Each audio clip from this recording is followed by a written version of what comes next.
వీళ్ళు లొంగిపోదామన్నా అక్కడ ఉన్న బీజేపీ వాళ్ళు ఎవరు అంటే వీళ్ళు ఎట్లా చేస్తారంటే మావోయిస్టులు లోకల్ గా ఉండే గల్లీ లీడర్లు ఉంటారు కదా వాళ్ళ ద్వారా చెప్పిస్తారు మేము లొంగిపోతామనేసి లోకల్ ఎమ్మెల్యేలకి చెప్పించి ఎమ్మెల్యేల ద్వారా పోలీసులకు చెప్పించి లొంగేలా చేస్తారు. మీరు తెలంగాణలో లొంగిపోయినటువంటి వాళ్ళు అట్టగే లొంగిపోయారు. స్థానిక కాంగ్రెస్ ఒకప్పుడు మావోయిస్టులు అంటే పొలిటీషియన్లకి వణుకు.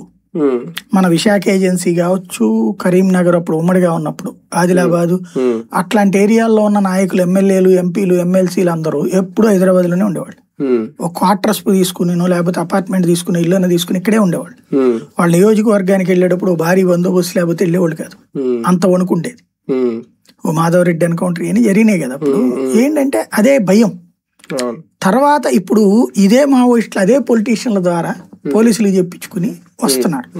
అయితే బీజేపీ పాలిత రాష్ట్రాల్లో కుదరట్లా. మీరు తెలంగాణలో వచ్చేటప్పుడు కుదిరింది. ఇంకోటి ఏంటంటే లొంగిపోతాం అన్నప్పుడు అగ్రనాయకత్వం అంగీకరించడం. ఇదివరకు అంగీకరించేవాళ్ళు కాదు.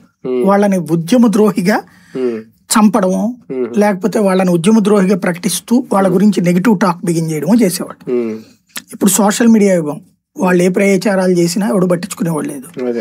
రెండవది ఏమైపోయింది అంటే ఈ కింద స్థాయి నాయకులు ఇప్పుడు ఆయుధాలు వాళ్ళకి ఇచ్చేసి, ఇప్పుడు తెలంగాణలోనేమో ఆయుధాలు కూడా హెడ్ క్వార్టర్కి అప్పచెప్పి మరీ వచ్చి లొంగిపోయారు.